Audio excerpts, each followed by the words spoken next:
you're ready. Happy for our seniors and our players. They've overcome a lot.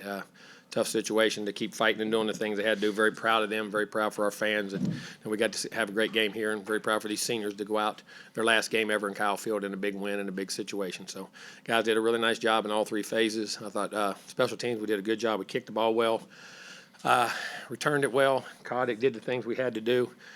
Defensively, I thought we did a nice job. They got some yards and got some things going early, but we bent and kept them to a couple field goals. Got that big critical turnover in the second half. It got touchdowns. Offensively, we controlled the line of scrimmage, and we're really efficient on the night. Stayed out of negative plays, stayed ahead of the chains. The chain was awesome. I mean, just absolutely awesome. Mari ran the ball well when he got in there. 22, we'd put him in there too, but chain was so hot. Thought our receivers, Moose made two big catches.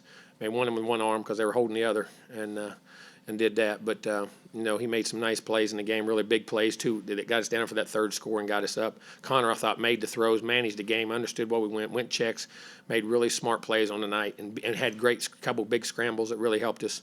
And guard our offensive line, I thought, and our tight ends did a really nice job in the game, our fullbacks blocking, and we executed. And that's the match. What happens when you execute? You move the ball up and down the field. In defense, we got critical stops and played a really good football game. It's a really good team. Start with the left, third row, Mark, then to the right, Brent. Jimbo, I'm going to ask the question the whole country's asking. Where's that been all year? Well, that's what I was saying. It's young guys and growing and developing, and it's there. It's what I said. It's going to be there. There's nothing wrong with what we're doing. It's how we got to do it and how we got to get the maturity out of them and what happens and execute what we got. And our kids just relaxed and played, and they grew up, and they matured, and there's a lot of, like I say, injuries and young guys all year. It's not an excuse, but that's the facts of life. And you see it. They could do it in streaks, couldn't do it at whole times. And then this game, we finally put it together for 60 minutes and played a really good game. That's simple, period.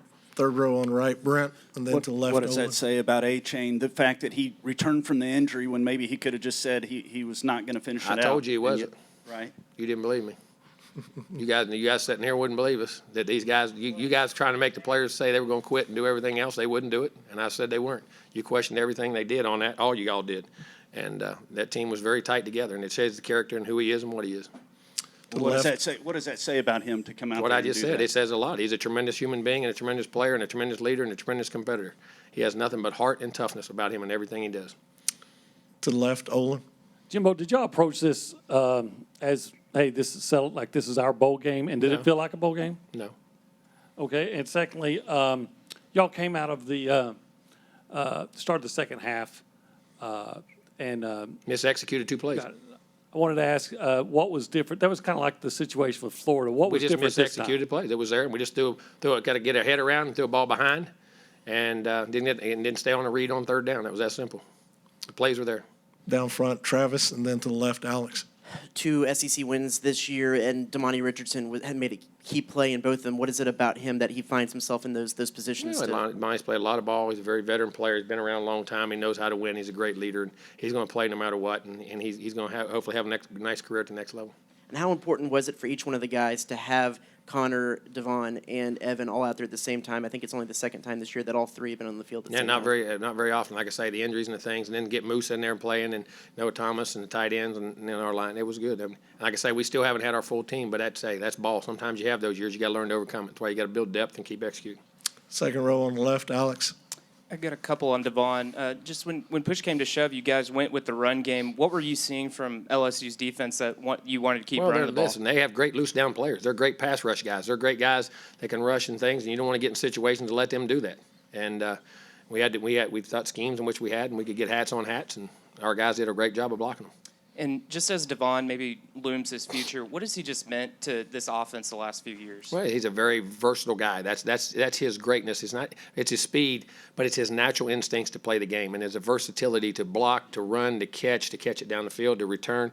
I mean, he can do everything on a football field, and he's a tremendous and very humble human being, amazingly humble. Front right, Cole.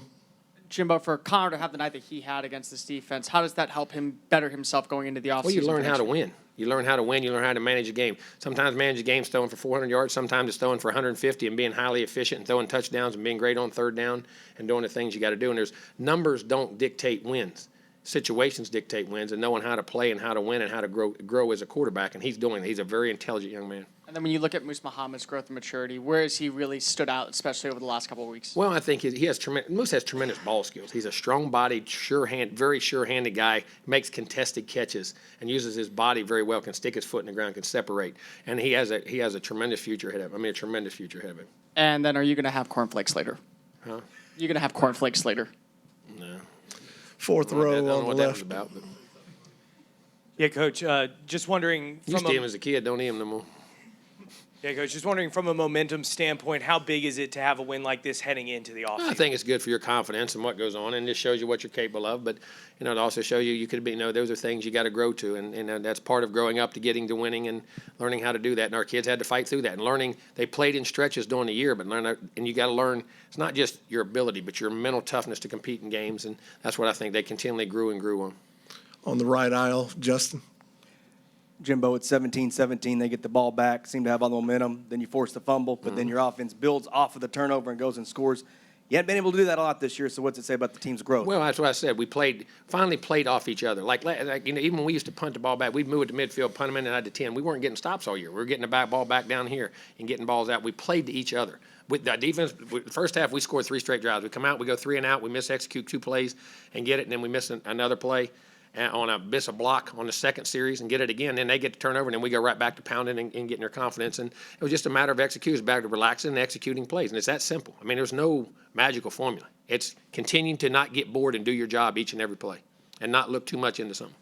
For you as a play caller, when you go tempo, I guess there's probably less pre-snap motion, but what's your philosophy on pre-snap motion? What does that help Wigman do? You can motion and pre-snap. Listen, tempo, we're so caught up in tempo. Name me a tempo team that's won a national championship. Call one. There ain't one.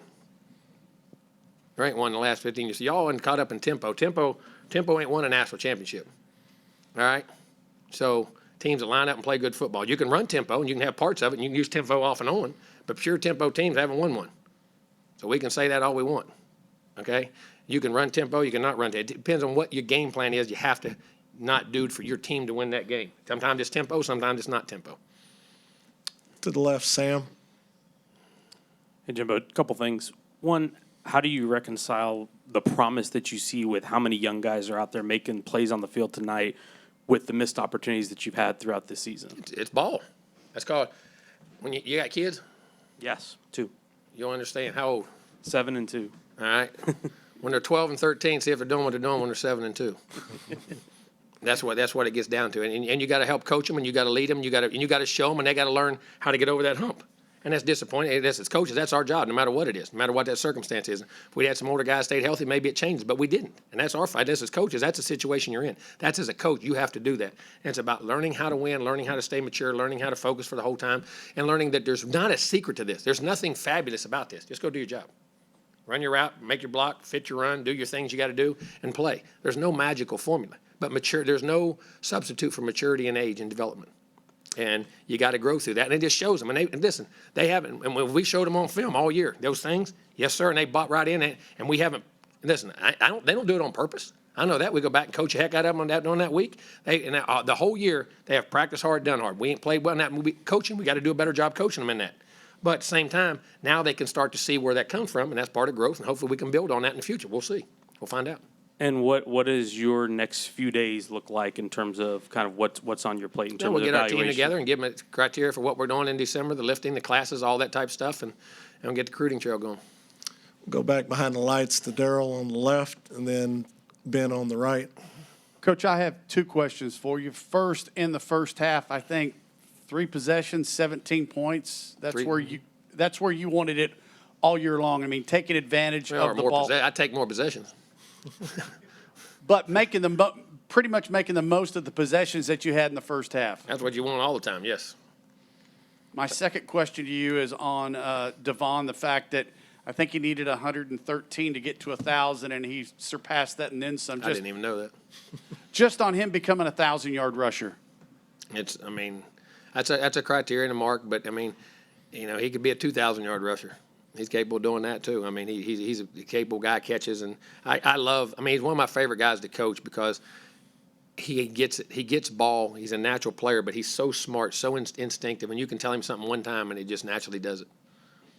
Back behind the lights to the right, Ben. Coach, just a couple questions about the O-line. Any particular aspect of their run blocking you thought pleased you the most? Just push, angles, anything particular stood out to you? We ran zone gap schemes. They were blocking down the gaps, and they were hitting the zones, and we weren't getting penetration, and we were getting hats to hats and getting it declared. And our tight ends, too. Our tight ends and fullbacks did a really nice job in that, too. But And then- they all did a really nice job.